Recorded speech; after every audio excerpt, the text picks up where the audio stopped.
안녕하세요. 좋은 아침 이다슬입니다.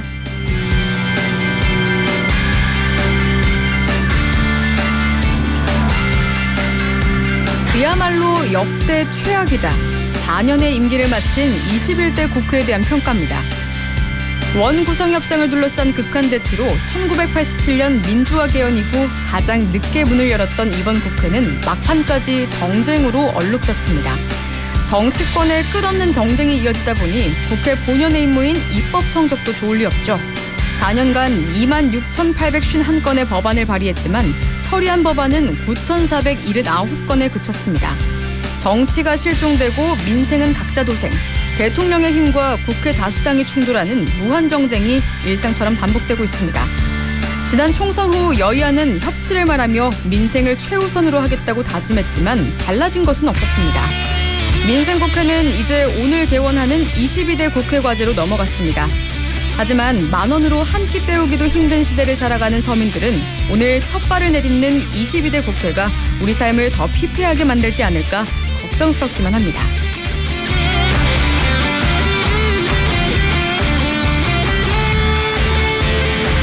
오늘 좋은 아침은 두 가지 소식 준비했습니다. 경남도 교육청이 허위 고소성 아동학대 신고로 마음을 다친 교사들을 치유하는 연수를 진행하고 있는데요.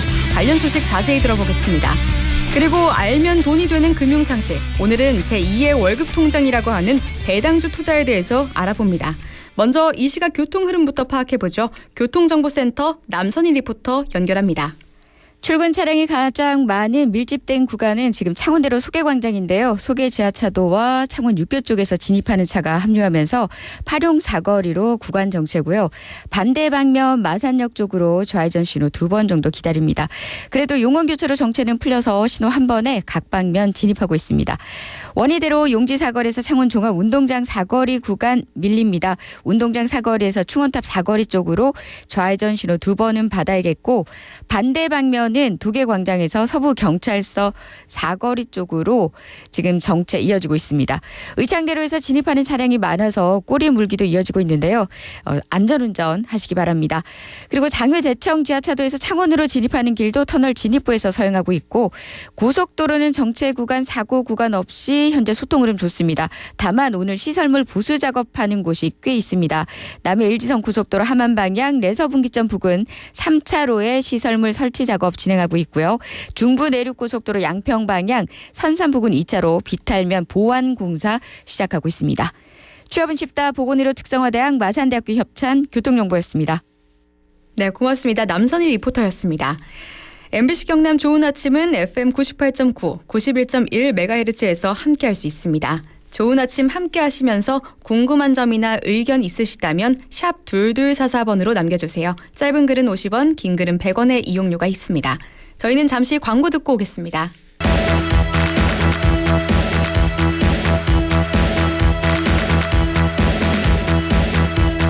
지난해 서초구 초등학교 교사 사망 사건을 계기로 교육 현장에서 교권 침해 문제가 큰 이슈로 떠올랐습니다. 특히 교육계에서는 교사들이 악성 민원뿐 아니라 무고성 아동학대 신고에 시달리고 있어 교권 침해가 심각하다는 목소리가 높았는데요. 이런 가운데 경남도 교육청이 무고성 아동학대 신고로 피해를 입었던 교사들을 대상으로 치유 연수를 진행해 눈길을 끌고 있습니다. 경상남도 교육청 전창현 교육활동 보호담당관 연결해서 자세한 이야기 들어보도록 하겠습니다. 안녕하십니까? 네, 반갑습니다. 네, 반갑습니다. 예. 경상남도 교육청 교육활동보호 담당관 전창현입니다. 네, 도교육청이 무고성 아동학대 신고 피해 교사들을 위한 치유 연수를 진행하고 있다고 하는데요. 이번 연수 어떻게 준비하시게 된 건가요?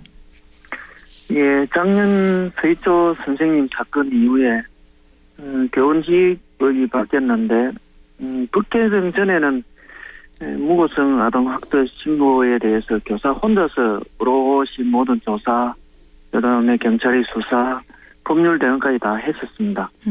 네, 그런 일을 겪었던 교사들에게 늦었지만 아픔에 공감하면서 함께 위로와 다독임의 시간이 필요하다고 우리 교육청은 좀 판단하고 시행하게 되었습니다. 네. 말씀하신 대로 이 교권 침해 문제가 큰 이슈가 되면서 무고성 아동학대 신고로 고초를 겪는 교사들이 많다는 사실도 알려지게 됐는데 도내에서 이런 피해를 겪은 사례들도 있을까요? 제가 건수는 말씀을 못 드리겠지만, 뭐, 어찌 보면 많다면 많을 수도 있고, 적다면 적을 수도 있는 사례인데, 이제 건수보다는 이러한 경우 대부분 피해 선생님들 같은 경우, 심적, 정신적 피해 정도가 매우 심각한 상황이거든요. 네. 그래서 이런 상황들, 심각한 상황들이 많다. 이 정도만 말씀드리겠습니다. 네. 이번 치유 연수에는 그럼 어떤 분들이 좀 참여를 하고 계십니까? 작년 교원지휘법 개정이 이전에 학교 현장에서 교사 혼자서 이제 무고함을 밝히려고 고군분투했던 선생님들 현재 11분이 함께하고 계십니다. 아, 그 치유 연수 프로그램은 어떤 식으로 좀 진행이 되는지도 설명을 부탁드릴게요. 예, 프로그램에는 이제 전문 상담사하고 상담 교사가 동행을 하고 있고요. 내용은 보면 이제 선생님들 각자 내면을 만나고 또 비슷한 어려움을 겪었던 동료들과 아픔을 같이 나누고 격려와 희망을 함께 이야기할 수 있도록 숲치유 프로그램과 올레길 걷기 네. 그리고 저녁에는 경계 없이 만나기를 위한 프로그램을 진행하고 있습니다. 네, 좀 심리적인 안정과 회복을 위하는 프로그램들 위주로 진행이 되고 있는 것 같은데 예, 지금 제주에서 연수가 진행되고 있죠? 예. 네, 담당관님도 함께 좀 하고 계신 걸로 알고 있는데 예, 연수 현장 분위기가 어떻습니까? 근데 이분들 상황이 그래서 그런지 첫날에는 사실 모두가 좀 침묵을 지켰습니다. 네, 저녁 식사 이후에 저희들이 전문 상담사와 함께 이제 진행한 프로그램 시간에 자신들이 좀 억울한 사정도 쏟아내고 또 교육청의 위협한 대처에 대해서도 질타도 했고요. 그다음에 향후 좀 적극적으로 이런 상황이 발생하면 대응을 해라라는 주문을 좀 하면서 마음을 열기 시작했고 어제 경우는 이분들 335 모여서 같이 올레길을 걸을 정도로 마음이 많이 열려있는 상황이었습니다. 네. 아무래도 좀 처음에는 굉장히 힘들어하시다가 제주 풍경도 보고 하시면 치유가 좀 될 것 같긴 한데 직접적으로 뭐 이런 프로그램들이 좋다라고 말씀하신 분들도 계십니까? 이 무고성 아동학대 신고가 열심히 하는 교사들한테는 사기를 사실 꺾고 결국 학교 현장에는 교사 열정을 잘라버려가지고 학교 전체에게 사실 피해를 돌아가는 상황입니다. 네. 근데 어제 선생님들 소감은 감사하다, 진짜 이 연수가 좋다 이런 이야기도 했지만 네. 열정적으로 하지 않겠다, 또 더 이상 애쓰지 않겠다는 이런 말씀도 사실 했습니다. 안타까운 상황인 거죠. 네. 뭔가 지친 마음도 좀 느껴지고 그런 말씀을 하셨군요. 예. 네, 사실 현장에서 아동학대 신고가 접수가 된다면 정확한 조사에 들어갈 텐데 이게 또 쉽지만은 않은 상황이고 그 가해자로 지목된 교사들은 또 엄청난 고통을 겪을 것 같거든요. 네, 그 어떤 선생님 같은 경우는 뭐 이 신고가 들어가니까 곧바로 직위 해제가 되고 네. 직위 해제되면 학교를 못 나갑니다. 그러니까 할 일이 없으니까 등산을 갔는데 대부분 등산을 가니까 나이 지긋하신 퇴직하신 분들이 이제 오는 걸 보고 젊은 자신이 이 등산을 왜 하는가 싶어가지고 그 다음에는 일절 집을 안 나갔답니다. 그래서 집 안에 있으면서 6개월 동안 지자체 조사도 하고 경찰 조사도 받고 이런 수사만 받고 나머지는 뭐 오롯이 집에만 있다는 이런 안타까운 상황도 있었습니다. 네. 진짜 아동학대였다면 잘못된 거지만 이렇게 무고성 신고였다면 교사들이 굉장히 힘들어할 것 같다라는 생각이 드는데 다행히 무고성 신고로 또 밝혀진다고 해도 현장에 복귀했을 때 굉장히 힘들 것 같고 쉽게 상처를 회복하기도 어려울 것 같은데요. 예, 조금 전에 제가 말한 이분은 복귀 이후에 이제 학교 측이 배려를 많이 했습니다. 그래 업무도 많지도 않았고 힘들지도 않았다고 하는데 자기가 직위 해제 기간 동안에 생긴 수면 장애로 인해 가지고 지금도 이제 새벽 3시에는 잠에서 깨어난다고 합니다. 후유증이 있는 거죠. 네. 그 기억들이 계속해서 괴롭히는 거군요. 예. 또 교육청에서는 이런 치유 연수를 앞으로 계속 진행을 하실 계획인지 앞으로의 방향도 궁금합니다. 네, 19년도에 경상남도 교육청에 이제 교권 보호를 위해서 행복 교권 드림센터가 만들어졌습니다. 이때부터 이제 피해 교원들에 대한 치유 연수를 계속 해왔습니다. 근데 다만 이번 연수는 무고성 아동학대 신고 대상자로 대상을 특화해서 저희들이 진행을 했습니다. 학교 현장에서 피해 있는 교훈이 없어야 되겠지만 부득이하게 피해 교훈이 생긴다면 그 교훈의 회복을 위해서 교육청이 계속 맡아야 한다고 생각합니다. 네, 말씀해주신 대로 일회성에서 끝날 게 아니라 계속해서 좀 교사들의 아픈 마음을 달래주는 노력을 함께 해주시면 좋을 것 같은데요. 끝으로 하고 싶은 말씀 있으실까요? 네, 피해가 일회성이 아니고 전체 교육 공동체가 받은 피해이듯이 지우 또한 일회성으로 저희들이 접근하지 않으려고 생각합니다. 그래서 교육 공동체가 상호 신뢰하는 학교 문화를 만들 때까지 경상남도 교육청은 교육활동보호 담당관에서 많은 고민도 하고 앞으로 실천을 해나갈 생각입니다. 네, 알겠습니다. 오늘 말씀 여기까지 듣도록 하겠습니다. 고맙습니다. 네, 감사합니다. 네, 경상남도 교육청 전창현 교육활동보호 담당관이었습니다.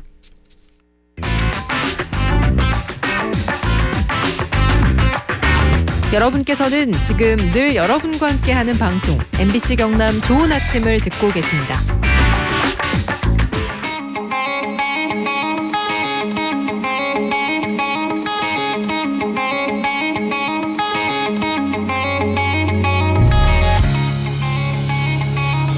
알면 돈이 되는 금융상식. 오늘은 BNK 경남은행 가음정금융센터 황세진 PB팀장과 함께합니다.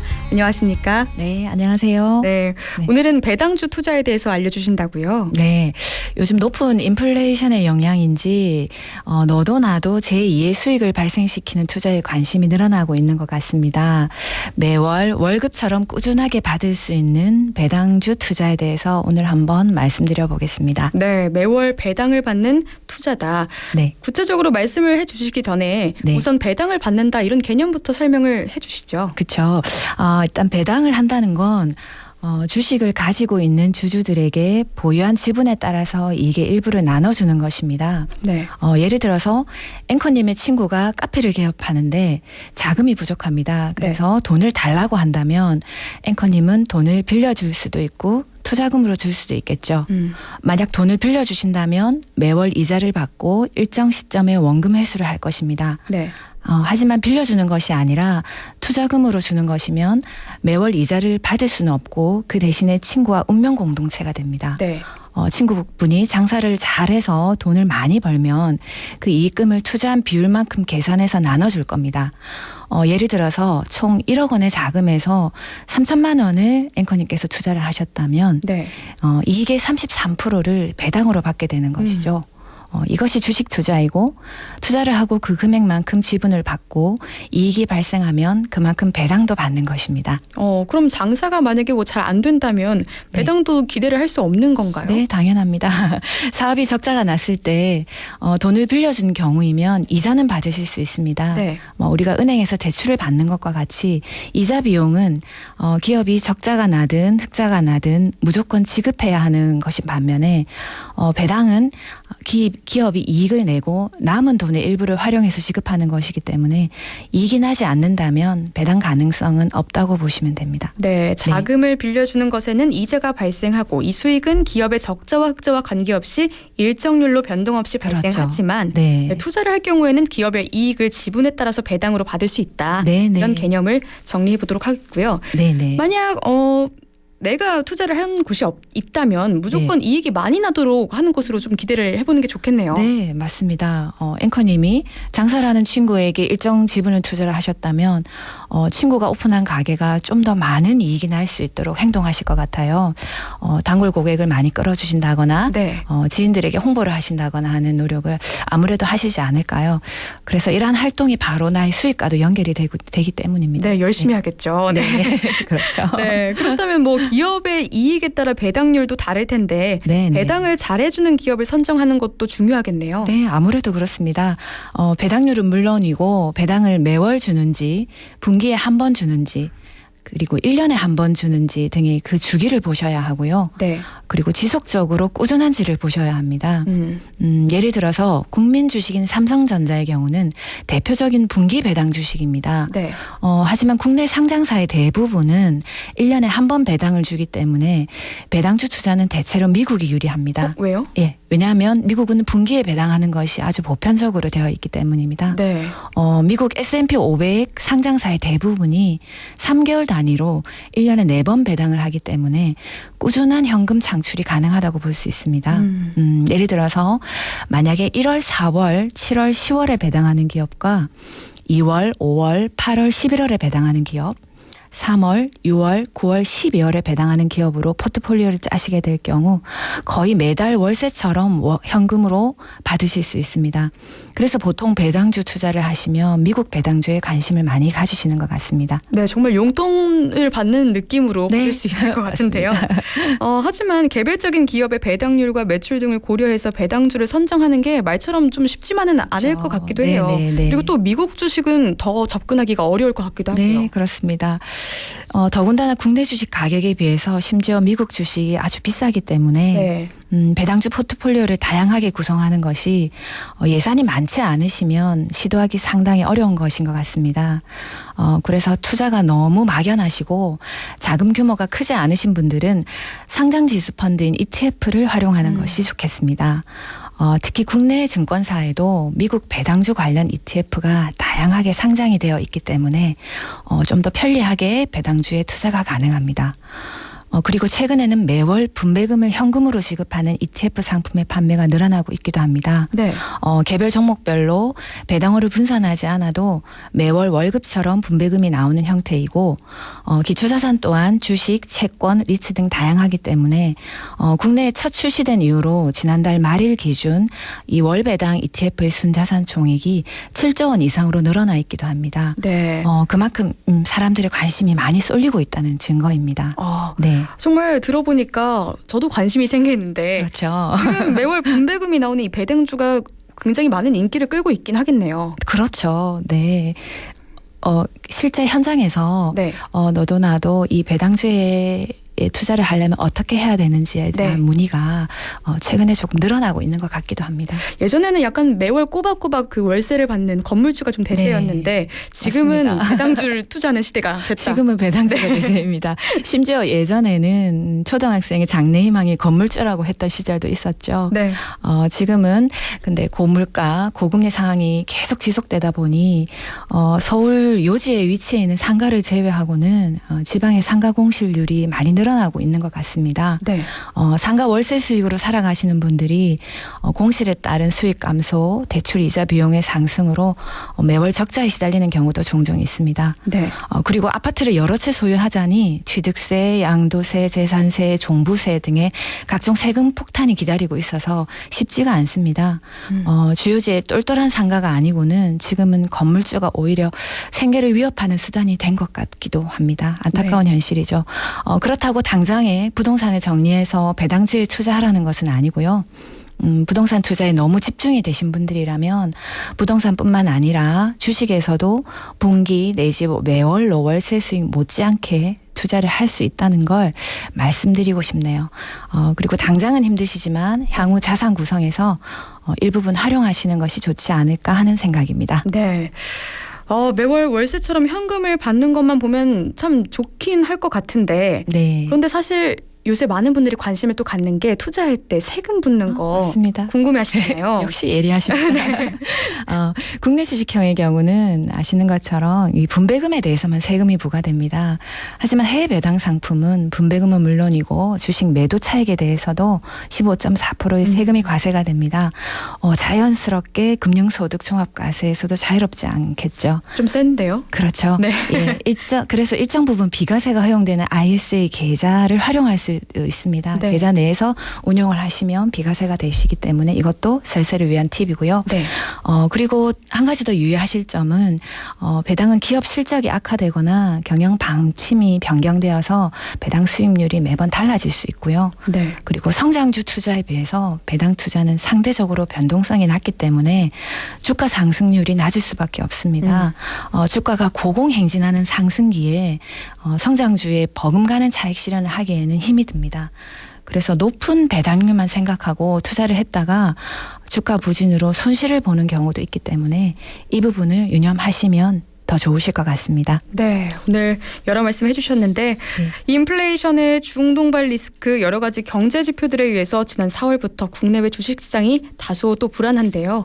매월 받는 배당 상품으로 일부 분산 투자를 해보시는 것도 불안한 시장에서 제2의 수익원이 될 것 같습니다. 오늘 말씀 잘 들었습니다. 네, 감사합니다. 네, 알면 돈이 되는 금융상식 BNK 경남은행 가음정 금융센터 황세진 PB팀장이었습니다. 2745님께서는요. 아까 그 무고성 아동학대 신고 피해자 선생님들을 위해서 나온 정보에 대해 저한테 선생님들은 존경의 대상, 우상 이런 존재였는데 무고성 신고라뇨. 거기에 이런 치유 프로그램까지 있으니까 뭔가 다행이기도 하면서 안타깝네요. 라고 문자 남겨주셨습니다. 네, 저희도 같은 마음이고요. 저희는 이제 오늘 준비한 소식은 여기까지니까 내일 다시 인사드리도록 하겠습니다. 마지막 노래는요. 변진섭의 세대처럼 들려드리면서 인사드릴게요. 함께해 주신 여러분 고맙습니다.